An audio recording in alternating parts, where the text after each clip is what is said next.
नमस्कार, my self doctor K Chaudhary, faculty of education and methodology, Jyoti Vidyapeeth women university, Jaipur.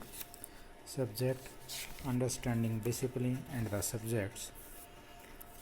And today we will discuss about the relationship of the disciplinary area with school subjects. हम जानते हैं कि ज्ञान का निरंतर विकास होता रहता है, इसलिए ज्ञान को अखंड होते हुए भी शिक्षा प्रणाली के अंतर्गत अलग अलग क्षेत्रों में विभाजित कर दिया जाता है. ऐसा करना विभिन्न क्षेत्रों के उपयोग एवं विकास के संदर्भ में मूल्यवान होता है. विशिष्ट रूप से जब से सृष्टि का प्रारंभ हुआ है, मानव ने इतिहास को विभिन्न कालों में विभाजित कर दिया है. यह उपयुक्त होगा कि यदि वैदिक काल से शुरू किया जाए और चलते चलते बौद्ध काल, मुस्लिम काल या मध्यकाल, ब्रिटिश काल, तत्पश्चात भारत की स्वाधीनता और स्वतंत्रोत्तर काल और विश्व के सभी देशों में ज्ञान को कहीं भी अखंड रूप से नहीं पढ़ाया गया है. हर युग और हर देश में ज्ञान को विभिन्न विषयों में बांटा गया है. इन विषयों के माध्यम से ही ज्ञान का प्रबंधन भावी पीढ़ी के लिए किया गया है. शिक्षा प्रणाली में निहित विषयों को अपने अपने युग में प्रशासकों की आवश्यकता के अनुरूप ज्ञान का विषयों में रूपांतरण किया गया है. ऐतिहासिक परिप्रेक्ष्य के रूप में स्वतंत्रता के पश्चात की शिक्षा प्रणाली पर ही यहाँ चर्चा की जाएगी. विभिन्न शिक्षा आयोगों के गठन, समितियों के गठन और भिन्न भिन्न समय पर बनाई गई शिक्षा नीतियों, उनके कार्यान्वयन व आयोगों की अनुशंसाओं के आधार पर पाठ्यचर्या के रूप में जो निर्धारित किए गए हैं, वे विषय संकाय के रूप में आज भी शिक्षा प्रणाली में मान्य हैं. इस विषय संकायों के निर्माण का आधार विषयों की प्रकृति है. प्रकृति के साथ ही उन विषयों के उद्देश्यों को भी आधार माना गया है. एक आधार और भी है कि मनुष्य के जीवन के और समाज की विभिन्न क्षेत्रों में उनका उपयोग. इस आधार पर 4 विषय संकायों का शिक्षा प्रणाली के ज्ञान के रूप में समावेश किया गया है. इन 4 संकायों में ही विभिन्न विषयों के सम्मिलन हैं, किंतु अभी भी कुछ विषय ऐसे हैं जो इन 4 संकायों से अलग ही हैं. उनको पुनः अपनी सुविधा के लिए इन्हीं 4 संकायों के अंतर्गत रखा जा सकता है. ये 4 संकायें हैं: गणित, मानविकी, सामाजिक विज्ञान व विज्ञान.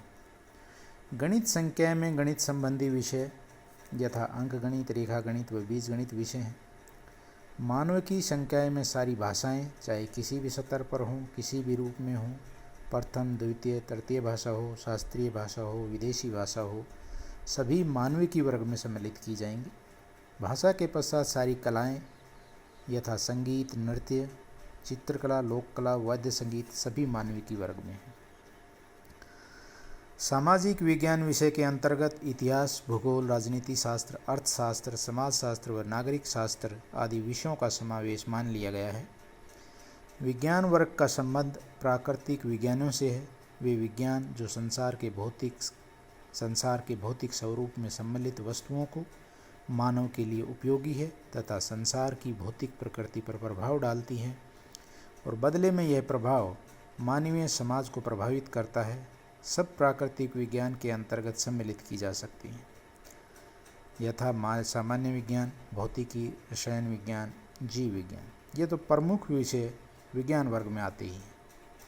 इसके अतिरिक्त भी नक्षत्र विज्ञान तथा अन्य वैज्ञानिक विषय कोई हो या भविष्य में इन्हीं विषयों में से किसी विषय का अन्य शाखाओं के रूप में विकास हो, तो उसे विज्ञान के एक स्वतंत्र विषय के रूप में स्वीकार कर लिया जा सकता है. इन संकायों को सीमाबद्ध नहीं किया जा सकता. ये केवल शिक्षण व अध्ययन की सुविधा मात्र हेतु हैं. कभी भी इनकी सीमाएं बढ़ाई भी जा सकती हैं, कभी कम होकर नए विषयों को जन्म भी दे सकती हैं. जैसे वाणिज्य विषय क्योंकि मानव समाज के लिए अत्यंत उपयोगी है. यदि कहा जाए कि जीवन का आधार है तो भी अतिशयोक्ति नहीं होगी. को इन 4 विषय में से किस वर्ग में रखा जाए तो निश्चित ही प्रबुद्ध जन और शिक्षाविदों के पास 2 ही विकल्प होंगे. एक तो यह कि एक भिन्न विषय संकाय का निर्माण किया जाए और दूसरा यह इसे सामाजिक विज्ञान संकाय के अंतर्गत रखा जाए.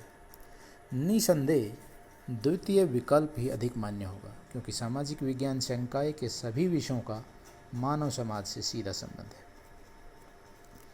इस प्रकार वाणिज्य का भी मानव समाज से संबंध है। दूसरी ओर वाणिज्य संकाय को अभी स्वतंत्र संकाय के अस्तित्व के रूप में स्वीकार नहीं किया जा सकता, क्योंकि उसकी विषय वस्तु का अभी इतना विस्तार नहीं है। अतः यह स्पष्ट है कि विषय संकायों की सीमाओं में वृद्धि भी हो सकती है और ये सीमाएं संकुचित भी हो सकती हैं। यह इस तथ्य पर निर्भर करता है कि विषयों का विस्तार कितना है और उनके विकास की अधिकतम सीमा कितनी और किस गति से हो रही है, और यह विकास विशिष्टता से अन्य विषयों से कितना भिन्न होकर उभर कर आ रहा है। हम जिस पर चर्चा कर रहे हैं वह विषय है विद्यालयी विषयों के साथ विषय संकायों का संबंध। यदि इस प्रकरण को इस प्रकार से लिखा जाए तो अधिक उपयोगी व उपयुक्त होगा कि विषय संकायों के साथ विद्यालयी विषयों का संबंध। इससे यह अर्थ ध्वनित होता है कि जड़ से पल्लवित वृक्ष की ओर और अर्थात पहले मूल विषय संकायों का अस्तित्व है, तत्पश्चात उनसे ही निर्मित विषयों का। सभी सामाजिक विषयों से मिलकर सामाजिक विज्ञान को अस्तित्व प्राप्त हुआ है। यूँ तो दोनों ही परस्पर एक दूसरे पर आधारित हैं।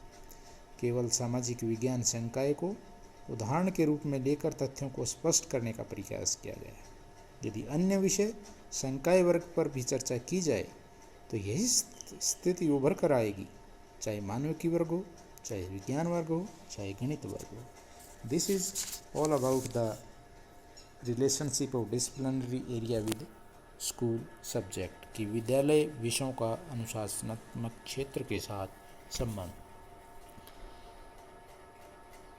This session is powered by digital version 2.0 Jyoti Vidyapeeth Women University Jaipur.